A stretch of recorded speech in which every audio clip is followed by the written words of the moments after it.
Hello there guys, and welcome to another one of my reviews. Today we are driving the brand new BMW X5 xDrive45e. Now the car was launched last year, but it didn't go on sale until early this year, so it's a brand new model in the X5 range.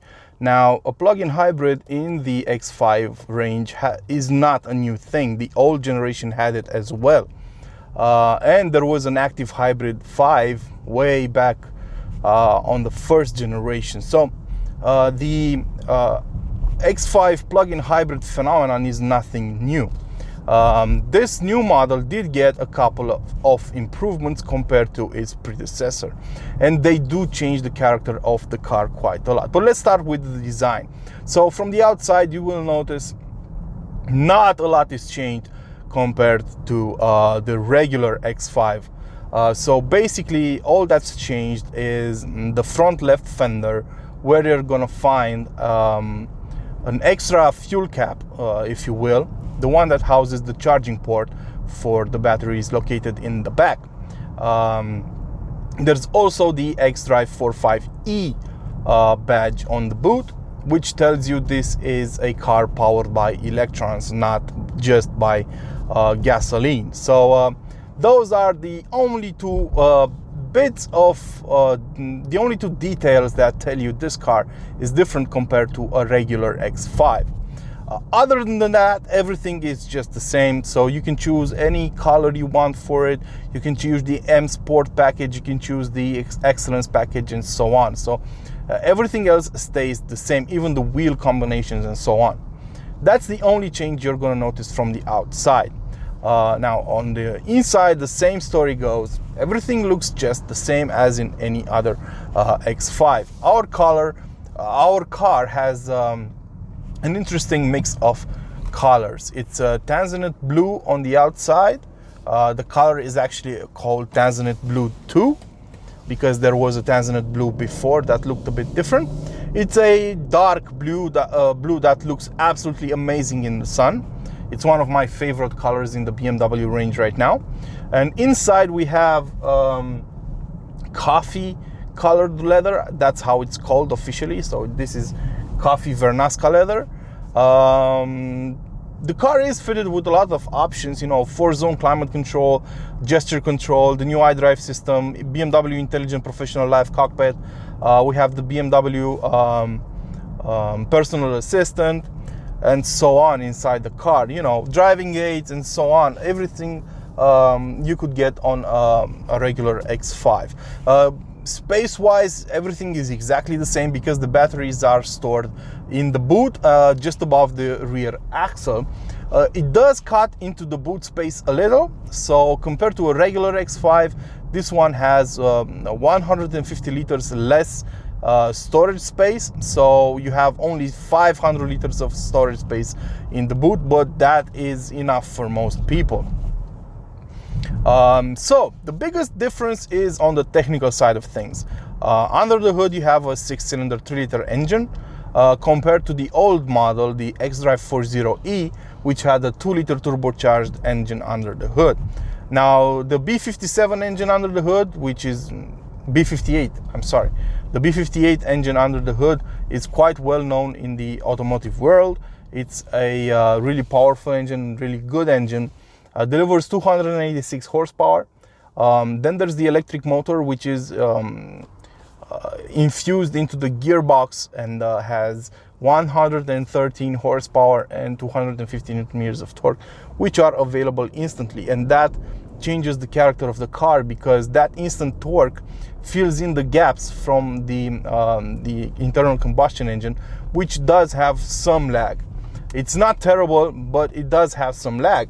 So with that instant torque from the electric motor, you don't get any lag anymore. So that's good news for everyone. The car handles great, holds the road really great, and it's incredibly comfortable because it comes with air suspension as standard.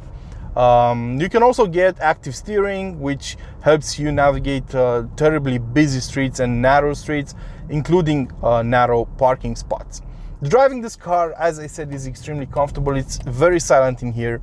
You know, being a hybrid, you will drive in hybrid mode all the time. Actually, the car starts off in hybrid mode because on this car we have a couple of different modes compared to regular X5. So the car starts off in hybrid mode, which basically choose the most efficient way of getting along.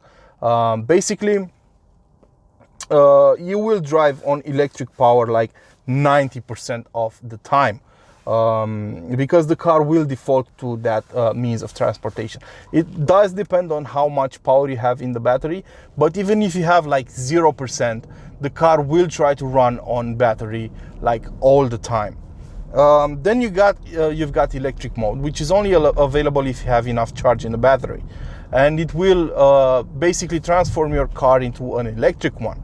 So I managed to squeeze about 70 kilometers of range out of this battery. The battery is set by BMW to have 24 kilowatts in total, but only 21 kilowatts can actually be used out of it. So I managed to squeeze like 70 kilometers of range out of this battery, which is impressive considering BMW is claiming 64 kilometers of range out of it. So I was actually impressed with it, but I have to admit the conditions were perfect.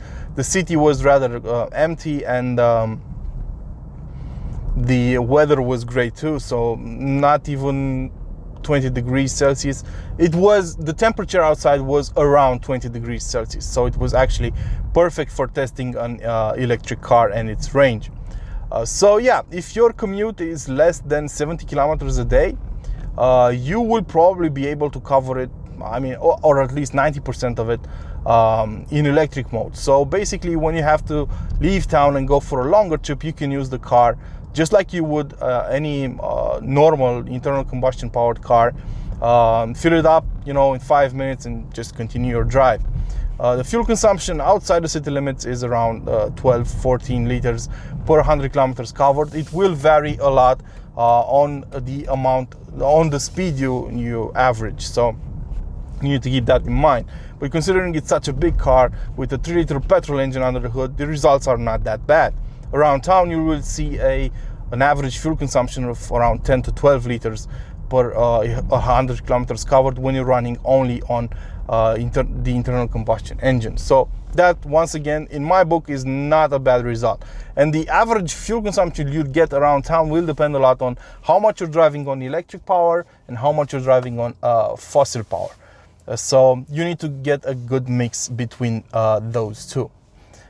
So what's the conclusion regarding the BMW X5 xDrive45e? So what I can say is it feels just like a regular X5 in 90% of the time. It's even quieter because you will be driving electric like most of the time. It's really comfortable to drive, just like any other X5. And it offers actually decent range for a plug-in hybrid. So if you can recharge it at work or at home every day, I think you will be able to use this car in as an electric vehicle like 90% of the time. And whenever you have to go on a longer trip, you just fill it up with gas and go do that, you know, with no hassles whatsoever, without having to wait around for the car to recharge. Speaking of which, recharging this car will take about 7 hours because you don't have a fast charging system on board. So you only get like 3.6 kilowatts out of the plug. So, you know, it's gonna take a while, but it's not a deal breaker in my book. It's completely fine. That said, this has been my review of the BMW X5 xDrive45e. I hope you guys enjoyed it.